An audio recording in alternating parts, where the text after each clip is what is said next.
Hello, and welcome to Spotlight on Education. I'm Bill Habermill, Orange County Superintendent of Schools. The United States began conducting a census of population and housing in 1790. Census data is used in many ways, including determination of federal funding for our schools and how we are represented at all levels of government.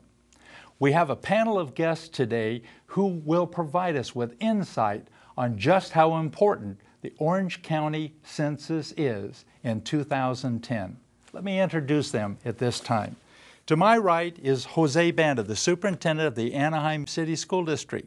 Jose, good to have you here. Well, thank you, Bill. It's a pleasure to be here, and thank you for allowing me to be a part of this panel and part of this discussion on the 2010 census. Great. To his right is Ellen Sheraton. Ellen is the Executive Director for School and Community Service. Ellen, you know a lot about this subject, don't you? Well, I would like to think so, Bill, and we'll share some information today. I'm really pleased to be able to share the information about why the census is important to our Orange County schools and communities. Great. To her right is Martin Kim. Martin is a partnership specialist with the U.S. Census Bureau. Martin, great to have you here. It's good to be here, Bill, and it's a privilege to be here with all of you guys. Hopefully we can learn a lot about the census today. I bet we will. And the last person is Rosa Rendon. Rosa is a partnership specialist also with the U.S. Census Bureau. Rosa, nice to have you here. Thank you, Bill. Thank you for having us, and we are very happy to share the information to the community and let them know how important it is to be counted. Great. What is the census? Right, go ahead. What is the census? Yeah, what is the census? The census, it's simply put, it's a head count of America. We are taking a snapshot of the country and trying to see what the country looks like at one given moment. It happens every 10 years, every year that ends in a zero. That's the way that we remember it. But it's used for a lot more than just a simple head count. We'll get into that later on, but the information, if people knew how important the census is, they would honestly participate. It's just a lack of education, and that's why we're here today. Yes.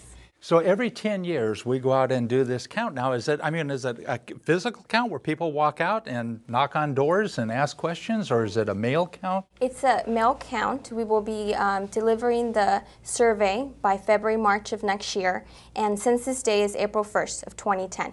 Okay. We're hoping that everyone turns the survey back by that time, and those that forget or for fear factor of turning it in, we will be having census workers out there knocking on doors and making sure that everyone is counted. Great, so it's going to be mailed to you, you sit Yes. down and fill it out. Now, is it a 100-question survey? 2010 is going to be the shortest census in U.S. history. Hooray! Yes. Yes. We're making it very simple, 10 questions. 10 questions. 10 questions? Yes. 10 questions. Okay, and what would a typical question be on there? Well, we start with name. We don't ask any personal questions. 10 years ago, a lot of people had a fear of, they asked questions about income, career, even social numbers, and all of that is out the window now. 10 simple questions about how many people live in your home. Mm-hmm. Is this house rented or is it owned? Do you ever live anywhere outside of this home during the year? How many people live in the house? So like if you have two homes or you vacation someplace that exactly, or if you travel a lot, maybe business, or if you're part of the military or whatnot. But very simple questions. It takes about at most 10 minutes to fill it out.